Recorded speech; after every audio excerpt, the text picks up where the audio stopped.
Eu quero meditar com vocês aí no Evangelho de São João, capítulo 19. Você que trouxe a sua Sagrada Escritura, no versículo 34. João capítulo 19, versículo 34. Como é de praxe, quero me apresentar para aqueles que não me conhecem. Eu sou o irmão Trovão. Sou fundador da Fraternidade Combatentes na Fé. Nós estamos lá na Bahia, a Casa Mãe. Estamos especificamente na cidade de Candeias, 60 quilômetros de Salvador. Já temos 15 anos de fundação, 15 anos que estamos lá na cidade de Candeias. Temos também outras casas, temos uma casa também em Natal, Rio Grande do Norte, Salvador, que são pontos também missionários da extensão da Fraternidade Combatentes na Fé. Nós temos um resumo que espelha o nosso carisma: combater o bom combate como igreja militante e guardar a fé, levando assim os homens ao coração da Santa Igreja. E é o que nós queremos levar você hoje para o coração da Santa Igreja. E o coração da Santa Igreja é o coração de Cristo. E é isso que nós queremos levar você, para você aí mergulhar com mais intensidade. Hoje nós vamos falar não só do coração de Jesus, mas nós vamos falar da consagração e a importância, o que é essa consagração, como viver essa consagração. E aí nós vamos pontuar algumas coisas aqui hoje, nessa noite. Amém? Eu quero começar rezando. Persine crucis de inimites noster, libera-nos Deus noster, em nome de Patris, et Filii, et Spiritu Sancto. Amém. Ave Maria, gracia plena, Dominus tecum, benedictui mulieribus et benedictus fructus ventris tui, Iesus. Sancta Maria Mater Dei, ora pro nobis peccatoribus, nunc et hora morte noster. Amém. Então, vamos escutar a palavra do Senhor, que é dirigida para nós nessa noite, dos seguintes termos. Mas um dos soldados abriu-lhe o lado com uma lança. Imediatamente saiu sangue e água. Palavra da nossa salvação, bem firme, tá? Me convence que você está revestido do poder do alto. Palavra da nossa salvação. Vamos dar uma salva de palmas para a palavra de Deus. Aplaude com força.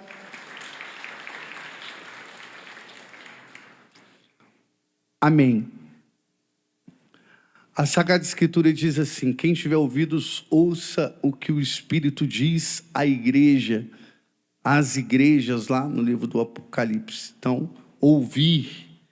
Jesus Cristo sempre falava nos seus sermões: quem tiver ouvido para ouvir, ouça. Orígenes, um dos padres da igreja, diz que existe uma distinção entre ouvir e escutar. Escutar com um ouvido sensível, você escuta, mas não vai na profundidade do coração e da alma. Isso é escutar. Ouvir, você capta com seus ouvidos sensíveis, mas a sua alma capta a mensagem. A mensagem atinge a alma. Por isso que Jesus ele falava: quem tiver ouvidos para ouvir, ouça. Então, Nós não queremos escutar apenas, porque escutar entra no ouvido e sai no outro, né? Mas ouvir não. Ouvir tem uma sensibilidade maior. Ouvir tem uma predisposição maior. Ouvir tem a ver com espiritualidade. Tem a ver com a sensibilidade de receber a palavra de Deus, ser uma terra boa. Quando nós lemos as Sagradas Escrituras, a palavra do Senhor está nos mostrando aqui o coração de Jesus. Quem foi dos evangelistas que traz o mistério do coração de Jesus? É o apóstolo João. É ele quem traz o Sagrado Coração de Jesus. Claro que no mistério mais profundo de mostrar o coração, de falar do coração e de um coração que foi transpassado, transverberado e que jorrou sangue e água. Você não vai ver falando do coração de Jesus no Evangelho de Mateus. Você não vai ver falando do coração de Jesus no Evangelho de Marcos, nem de Lucas. Mas no Evangelho de João, que é o Evangelho simbolizado pela águia, é aquele que foi mais profundo, aquele que deu um mergulho maior, um voo maior teológico, é São João que vai nos mostrar o coração de Jesus. E para você entender o Evangelho de João, diz Orígenes, um dos padres da igreja, que você precisa ir na fonte que João foi. E qual foi a fonte que João foi? Ele foi na fonte do Sagrado Coração de Jesus. Na ceia, ele está no peito de Jesus. Ele está indo na fonte, ele mergulhou na fonte. Ele traz essa revelação. Para você entender o Evangelho de João, você precisa ir no coração de Jesus. Para você entender as Sagradas Escrituras, você precisa ir no coração de Jesus. É o coração de Jesus que revela o seu amor maior. É no Evangelho de João, no capítulo 13, no versículo 1, que diz assim, que chegando a sua hora de passar deste mundo para o outro, ele nos amou até o extremo. Outras traduções bíblicas vai falar, ele nos amou até o fim. Quando o coração de Jesus ele está transpassado pela lança, está nos mostrando o seu amor ao extremo. A humanidade foi amada, acolhida por esse coração, o coração de Jesus. E é neste coração que Santo Inácio de Loyola, quando nós falamos da devoção ao Sagrado Coração de Jesus, nós na verdade estamos amando Jesus por inteiro. Não apenas o músculo, o órgão, mas nós estamos amando Jesus na sua totalidade, que se expressa através do coração. E o coração é mencionado dentro das Sagradas Escrituras mais de 800 vezes. O coração é mencionado.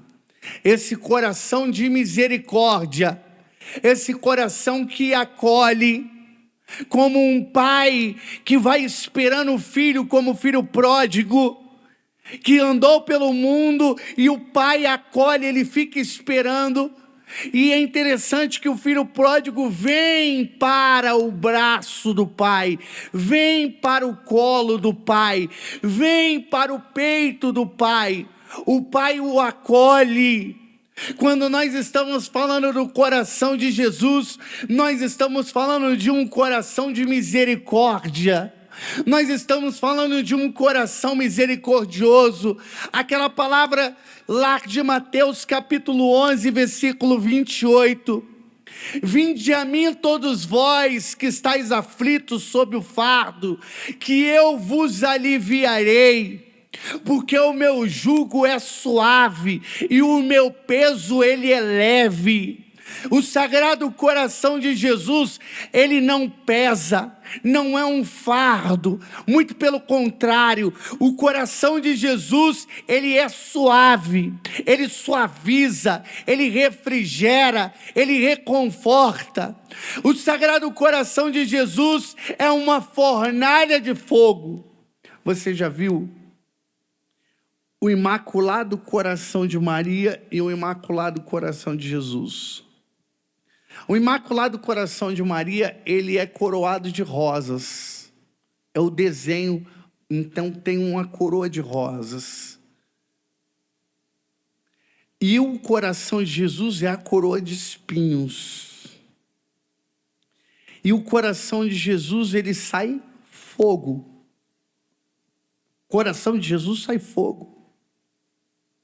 É um coração abrasado. É uma fornalha ardente. Porque quando nós vamos para o coração, uma pessoa que tem devoção ao Sagrado Coração de Jesus, ela vai aumentar o seu amor por Cristo. Cristo vai dilatar o seu coração. Cristo vai fazer com que o seu coração seja dilatado para que você ame o Senhor, para que você viva aquela palavra de Deuteronômio, lá no capítulo 6, no versículo 4. Amarás o Senhor teu Deus de todo o teu coração, com todas as tuas forças e com toda a tua alma. E Jesus no Novo Testamento ainda acrescenta mais uma coisa: e com todo o teu entendimento. São 4 coisas. Amarás o Senhor teu Deus de todo o teu coração. Primeiro. Segundo, com toda a tua alma. Terceiro, com todas as tuas forças. E quarto, com todo o teu entendimento. Você vai precisar se dobrar no coração de Jesus. Você vai precisar se dobrar no coração do seu mestre. Você vai precisar entrar nessa fornalha de fogo e se consagrar ao coração de Jesus. Não é apenas fazer um ritual. Não é apenas cumprir um rito. E aí está uma diferença enorme entre o céu e a terra. Porque dentro da Igreja Católica, as pessoas se acostumaram a fazer rito, que rito é maravilhoso, maravilhoso é o rito. Mas o rito com experiência com Deus. Porque um rito sem experiência com Deus é um rito que não tem eficácia na minha vida, porque eu não experimentei esse amor, eu não fiz a experiência desse amor, então eu estou de uma forma mecânica, rotineira. Quando nós olhamos para as nossas igrejas, nós olhamos para um povo que está dentro da igreja, mas que não teve uma experiência com Deus, que não teve uma experiência com o Sagrado Coração de Jesus. Nós olhamos para o Antigo Testamento e tem um exemplo disso. O exemplo disso é o profeta Samuel. O profeta Samuel, ele foi o profeta que foi gerado pelo clamor da sua mãe. A sua mãe ficou fecunda, engravidou pelo poder da oração dela, porque ela era uma mulher que era estéril, não poderia ter filho. Então ela gera não um filho, mas ela gera um profeta.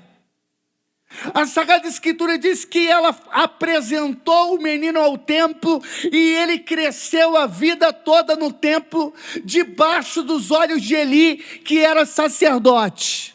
E o que acontece?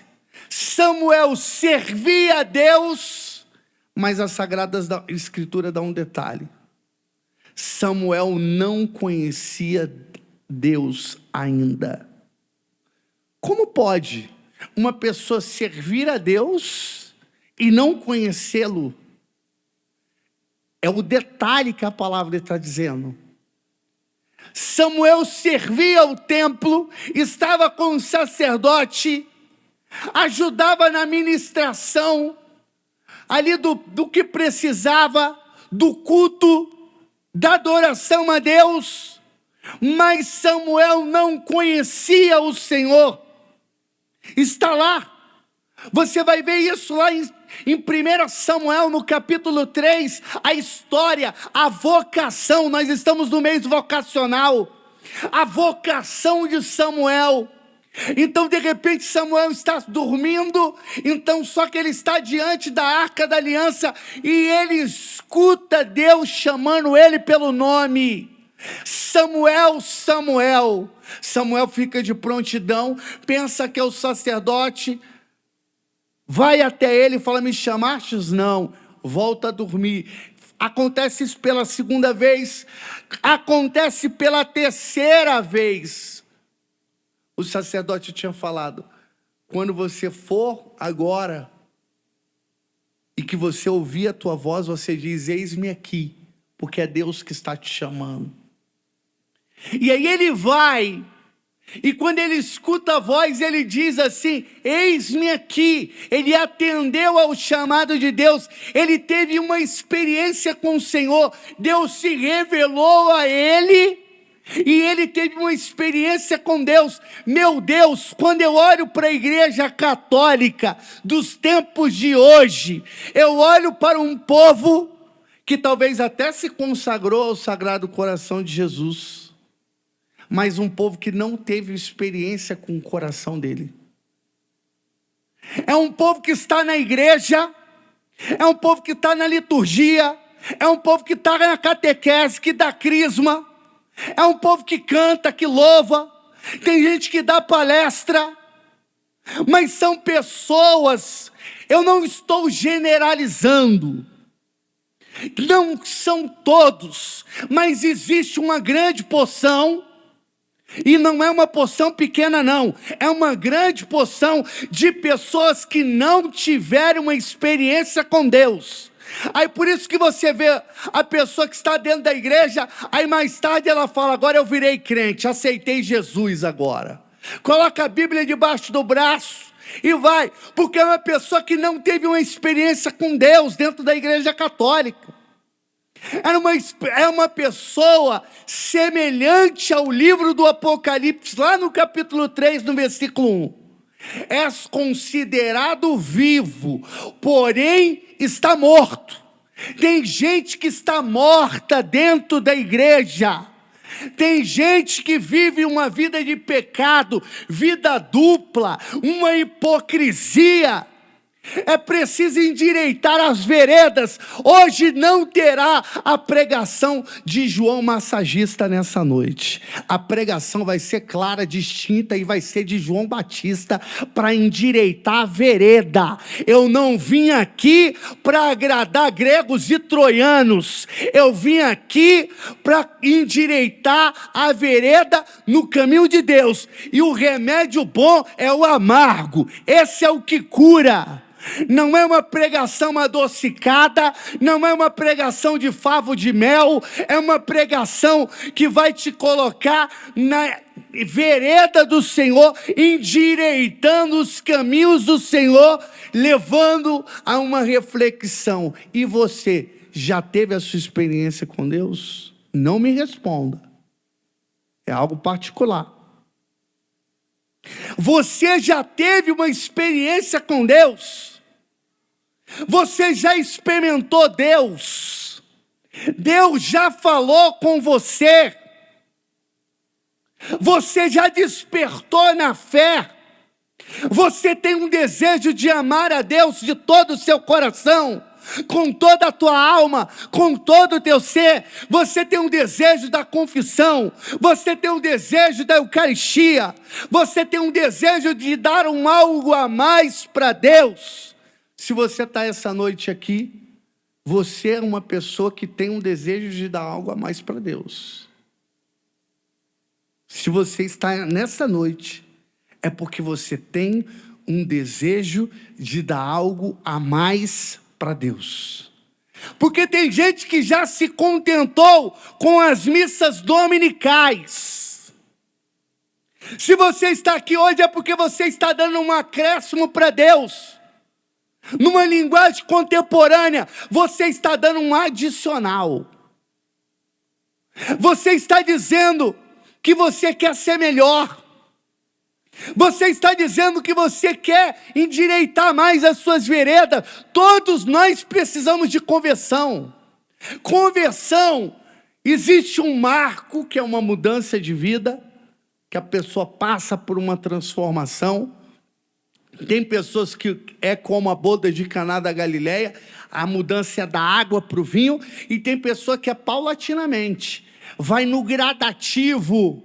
Deus vai modificando a pessoa, cada um é cada um. É um processo que a pessoa vai dando passos e ela vai mudando. De repente ela renuncia a algo, ela renuncia uma festa mundana, ela renuncia uma prática do mundo, ela renuncia, às vezes, uma música secular, ela renuncia uma bebida, ela renuncia a algo.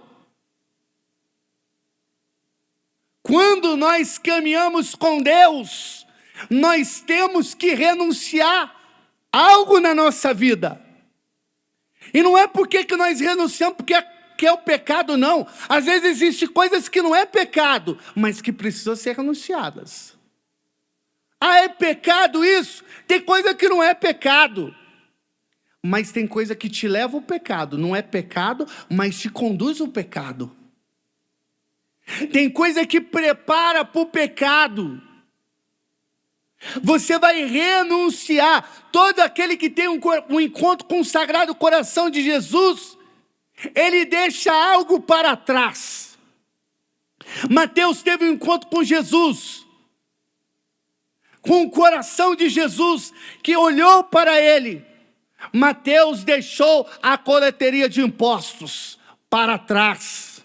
Maria Madalena teve um encontro com Jesus.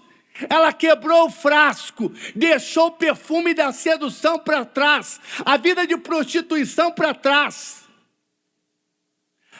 Bartimeu era cego, vivia mendigando à beira do caminho. Ele tinha um manto de miséria que ele carregava com ele. Ele teve um encontro com o Senhor, o filho de Davi. Ele deixou o manto de miséria para trás. A samaritana, uma mulher que já vinha de 6 relacionamentos, de 5 relacionamentos, e o homem que ela estava não era dela. Ia meio-dia buscar água, porque era o horário que ninguém ia buscar água.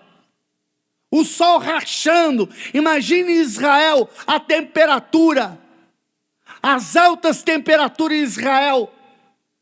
Ela ia meio-dia para ninguém olhar para ela, para ninguém falar dela, porque era uma mulher mal afamada naquele período, naquela época, que era um período patriarcal. Imagine aquela cultura.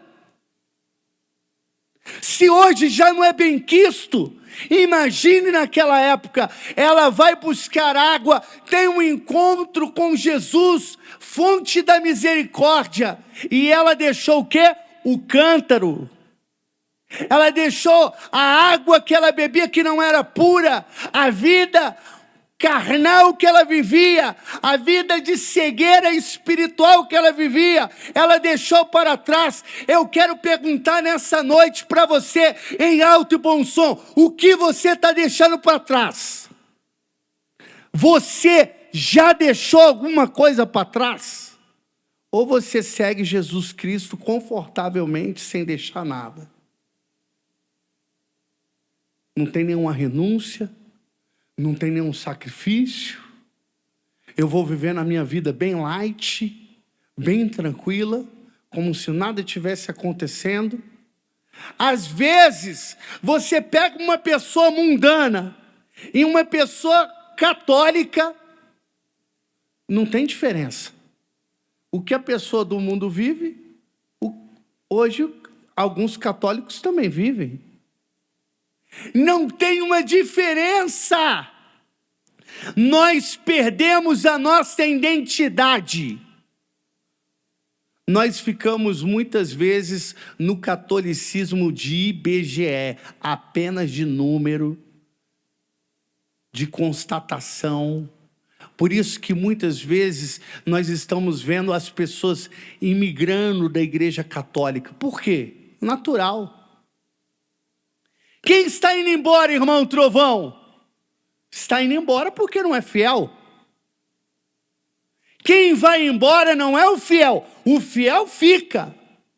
Quem vai embora é o infiel, é aquele que não perseverou, é aquele que não teve a experiência no Sagrado Coração de Jesus.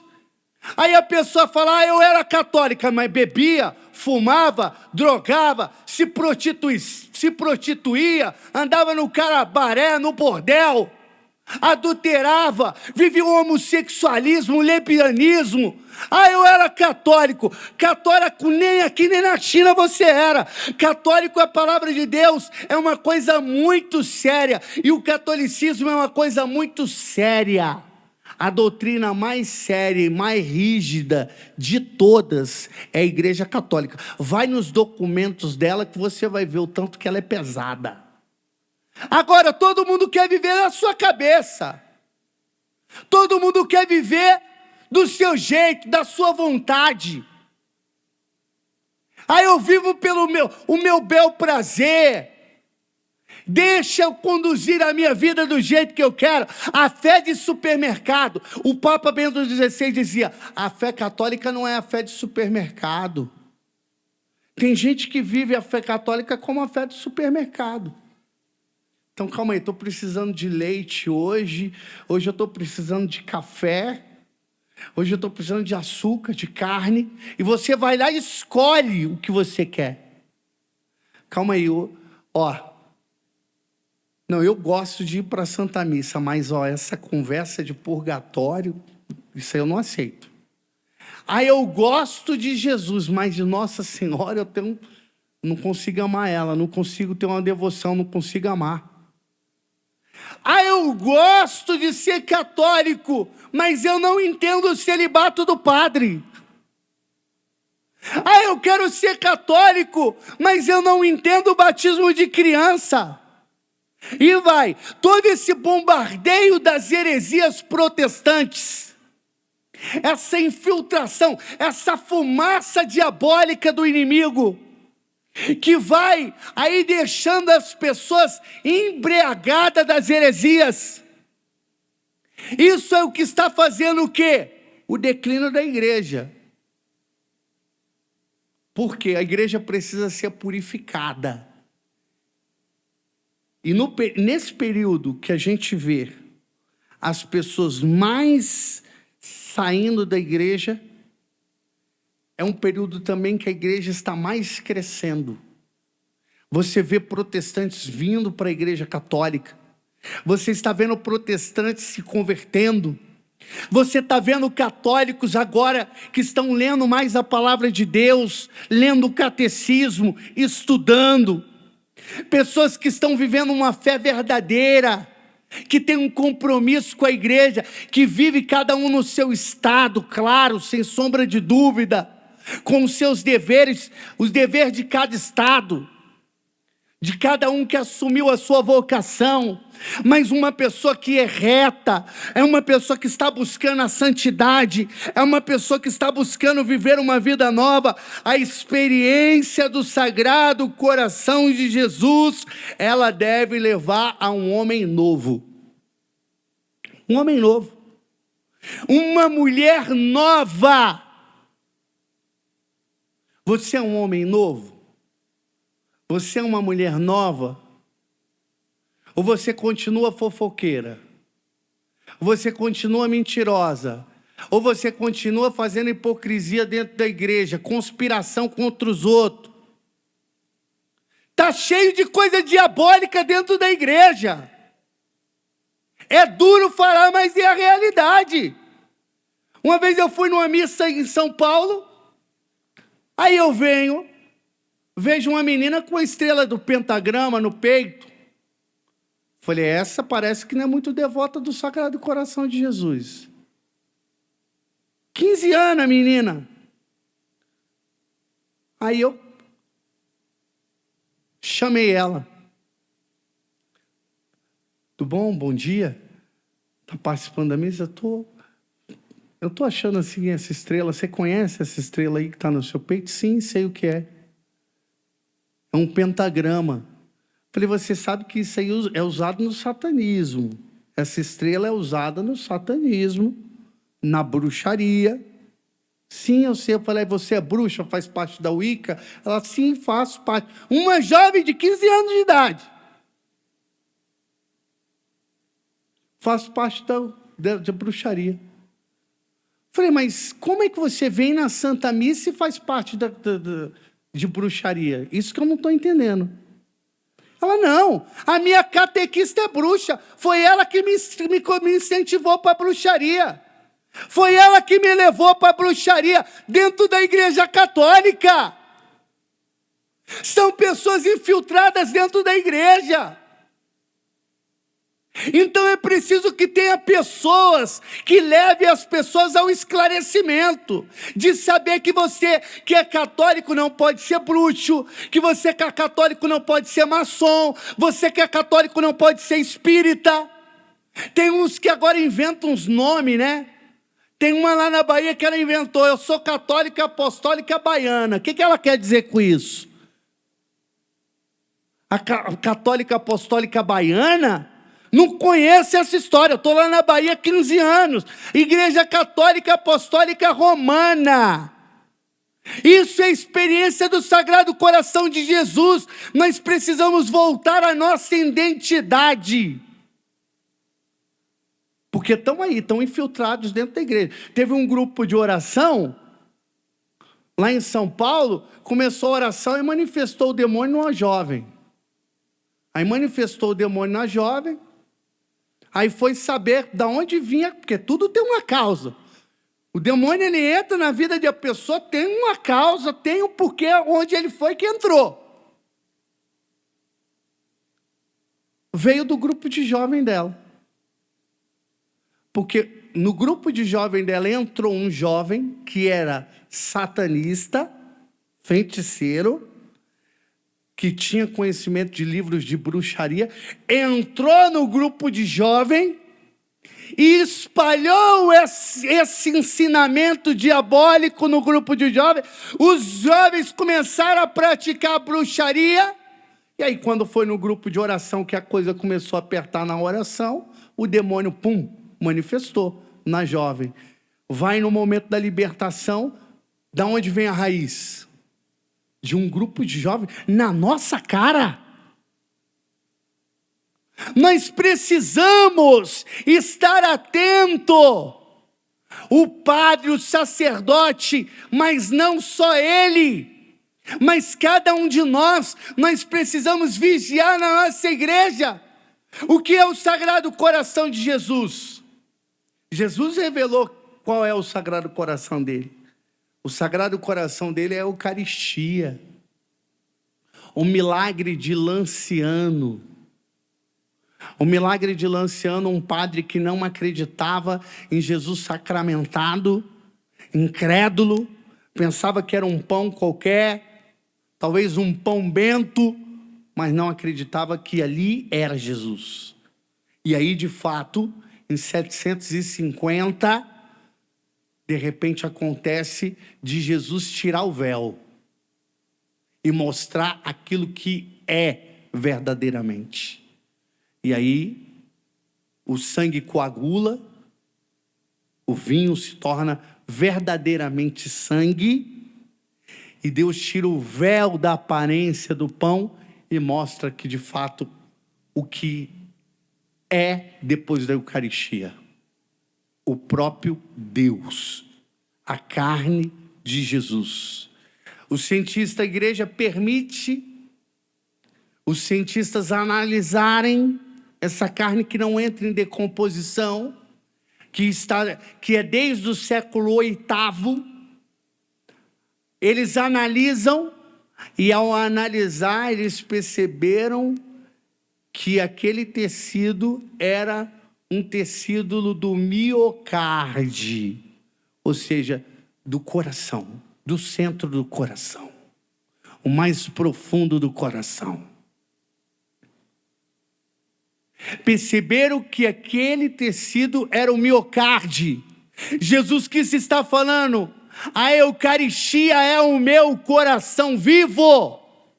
Você tem a oportunidade de se aproximar do coração de Jesus, de comungar o coração de Jesus. Agora você sabe, o satanista, ele não vai buscar o pão protestante. Você não vê a conversa que o satanismo entrou no culto protestante, que foi pegar o pão da padaria lá, o suco de uva, o pão francês. Você não vê isso. Porque para eles é pão, é isso mesmo, é simbolismo. E mesmo que eles quisessem que fosse copo, não era. Porque não tem o mistério da ordem. Não tem a sucessão apostólica. Não tem como ter, pode ter 5.000 pastores fazendo a oração lá, não vai se tornar. Ele pode ter fé de levantar paralítico, mas de consagrar a Eucaristia, não tem. É o mistério da Igreja Católica Apostólica Romana, dado por Cristo para os apóstolos e passado por sucessão apostólica. Você não vê satanista indo em culto protestante. Agora, satanista vai na Igreja Católica. E vai o quê? Roubar a Eucaristia. Às vezes ele rouba e você não vê. Ele vem nas igrejas e você não percebe. Ele vem roubar. Vem roubar o coração de Jesus, não é porque ele ama, não. Não é porque ele tem uma devoção ao Sagrado Coração de Jesus. Ele vem roubar para pisotear, para cuspir, para urinar, para defecar, para profanar. Ele vem para fazer o quê? A blasfêmia. É isso que o satanista vem fazer. Eu já peguei pessoa roubando a Eucaristia dentro da Igreja Católica.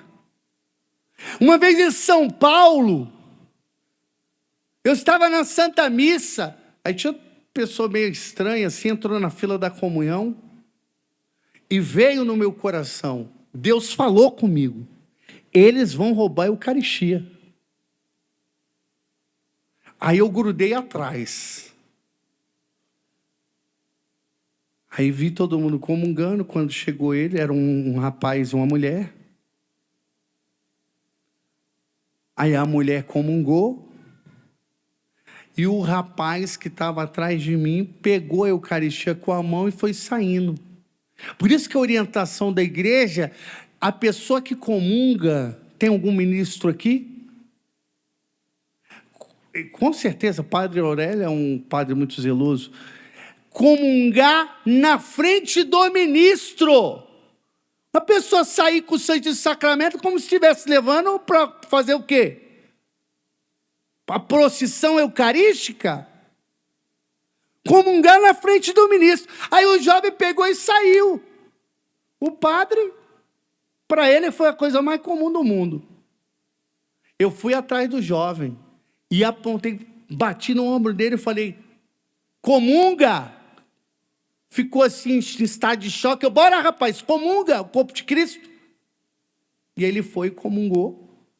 Mas aquele jovem, ele ia roubar a Eucaristia, ia fazer um ritual que é comum. O que eles iam fazer? Eles iam mais uma vez, como o texto que nós lemos aqui, que o soldado transpassou o coração de Jesus. Imagina o ódio, um soldado desse devia estar endemoniado. E aí transpassa o coração de Jesus. No mundo espiritual é isso. Imagina os ódios demoníacos, legiões demoníacas ali no Calvário. Os místicos têm essa revelação, né? Santa Catarina, a beata Catarina Emmerich fala que os demônios das mais altas hierarquias, todo o inferno estava naquele lugar. Os padres exorcistas, como o padre Antônio Fortea, exorcista da Espanha, vai falar isso também, que o Calvário era um inferno na terra, uma opressão demoníaca, algo muito tenebroso. Todos aqueles soldados, aqueles homens que estavam crucificando Jesus, eles estavam possuídos pelo mal.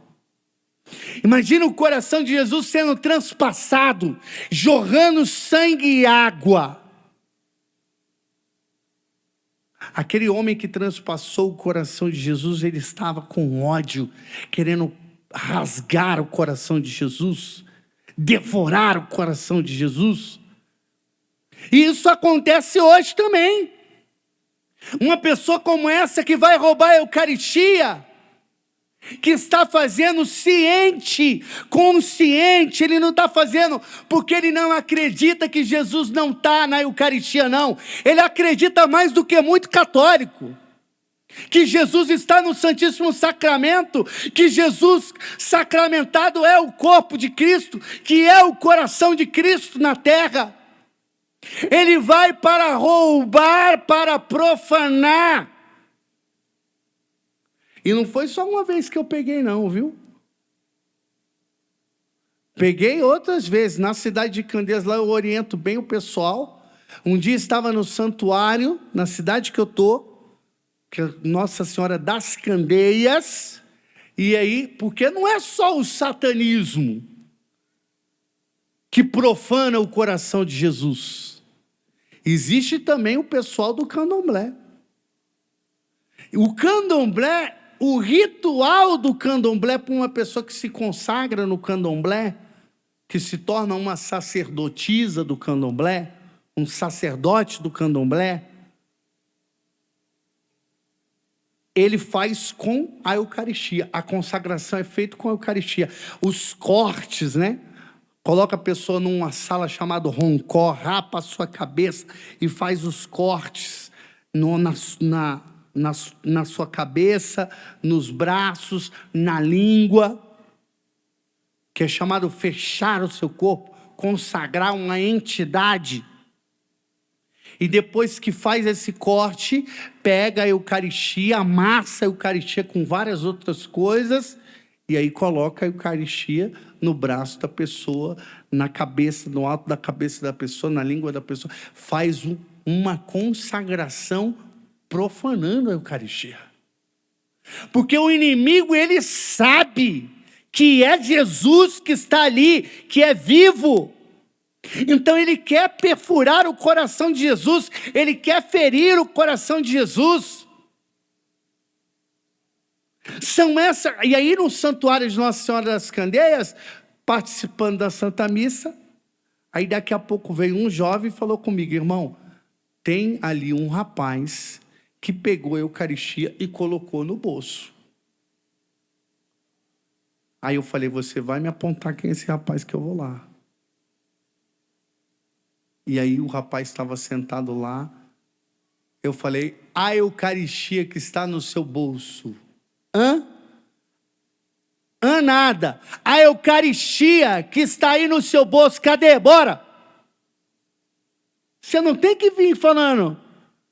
Você tem que vir como Jesus que pegou o chicote, meu filho. Jesus pegou o chicote, você vai: ai, Eucaristia, irmãozinho. Irmãozinho é o zelo pela casa do Senhor. Jesus pegou o chicote, foi ali bravo, foi enérgico. Você tem que falar com imponência para colocar medo mesmo. Bora, cadê a Eucaristia? Aí o rapaz pegou a Eucaristia no bolso, comunga, ou me dá. E ali ele comungou.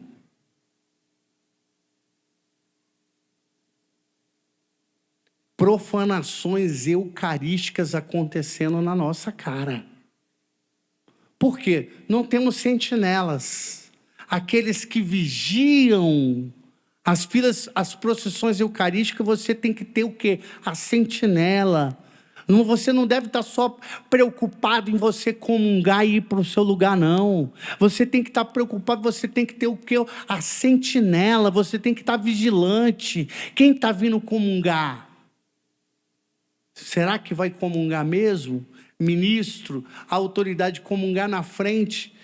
Só que eles são espertos, eles não vão em igreja que o povo é instruído, que o povo é catequizado. Eles vão em igreja que o pessoal está nem aí para nada. Que vive aí de qualquer forma, de qualquer maneira. O que eu quero falar hoje aqui para você é que você precisa ser um homem novo do Sagrado Coração de Jesus, que você não pode viver mais conforme as coisas do mundo, que você precisa ser um homem de Deus, que você precisa ser uma mulher de Deus. Jesus precisa ser o centro da sua vida. Ele não pode ser secundário. O seu esposo não pode ser o centro da sua vida. A sua esposa não pode ser o centro da sua vida. O seu filho não pode ser o centro da sua vida. A sua casa, o seu emprego. Quem precisa ser o centro da sua vida é Jesus Cristo e o Sagrado Coração de Jesus. E se você quer isso para a sua vida, para a sua história, pode aplaudir para valer a palavra do Senhor nesta noite pregada.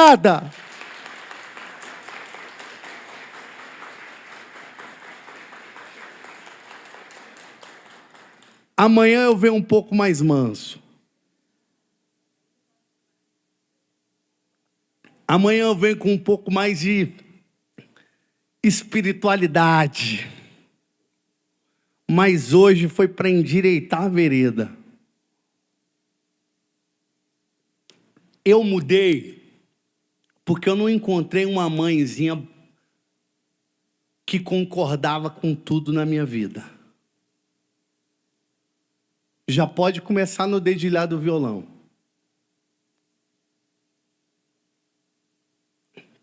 Você já viu hoje, tem uns tipos de educação que hoje é muito presente nas nossas igrejas aí.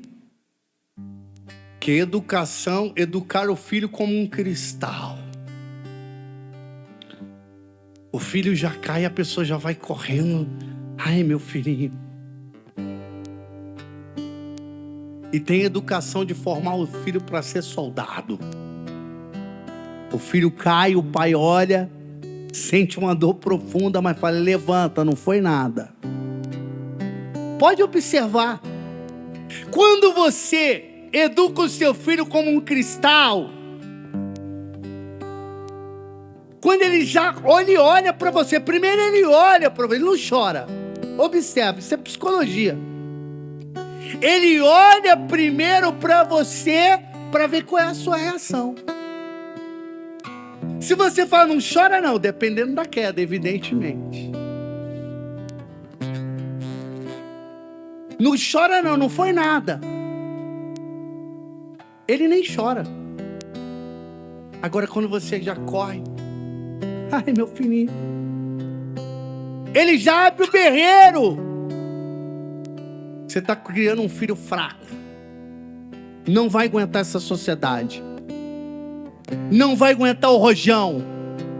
Não vai segurar, desculpe o termo aqui, não vai segurar a onda. A minha mãe, o sistema era militar. Onde está, com quem anda, se eu cheirar sua mão, se eu cheirar sua roupa, que você tem na pochete. Sistema com minha mãe era assim. Não era só sim, não. É sim, não, era bíblico. Sim, não. Quando eu estava no mundo, que eu fui uma pessoa mundana. Quem está pregando para você veio do mundo tenebroso. A minha mãe não ficava falando pro meu filho, eu vou comprar uma caixinha de cerveja para você beber em casa, para você não ficar no mundo. Eu vou comprar aqui para você coisas aqui. Eu vou deixar você se prostituir em casa, porque eu não quero que ele me prostitua no mundo. Isso é catequese do diabo. A minha mãe repreendia. A minha mãe batia de frente e ora na sabedoria do Espírito silenciava. Sabe o momento de bater, sabe o momento de recuar. Lutou pela vida do seu filho. Eu fui uma pessoa que eu tomei anabolizante desde os meus 14 até os 20. Fumei maconha, cheirei cocaína, lança-perfume, benzina. Fui estelionatário, falsifiquei dinheiro. E por mais que minha mãe fosse uma sentinela, ela não sabia que eu usava droga. Porque eu não chegava drogado em casa. Se eu chegasse drogado, minha mãe sabia. Eu chegava bêbado, drogado jamais. Minha mãe não sabia que eu usava droga. E quantas vezes a minha mãe lutou por mim, colocou o joelho no chão, rezou o rosário, ia para a Santa Missa, comungava, jejumava, orava. A minha mãe não aliviou para mim. E é por isso que eu estou hoje aqui, porque ela não aliviou. Tem pai que quer aliviar. Tem pai que quer deixar o seu filho à vontade. Ah, é assim que ele quer? Você precisa lutar, claro, com prudência, com discernimento, saber na hora de avançar, saber na hora de recuar, mas você precisa saber educar os teus filhos. Nessa noite, eu quero formar aqui hoje soldados. Eu não vim aqui para falar para qualquer pessoa. Eu vim aqui nessa igreja para formar jesuítas. Jesuíta tinha metodologia de soldado, de guerreiro. O soldado de Cristo, tudo para a honra e glória de Cristo. E por isso formou muitos santos, porque o sistema era bruto, era forte, era radical. Ah, mas isso é muito radical. Esse irmão Trovão é muito radical. A barba dele, olha essa veste.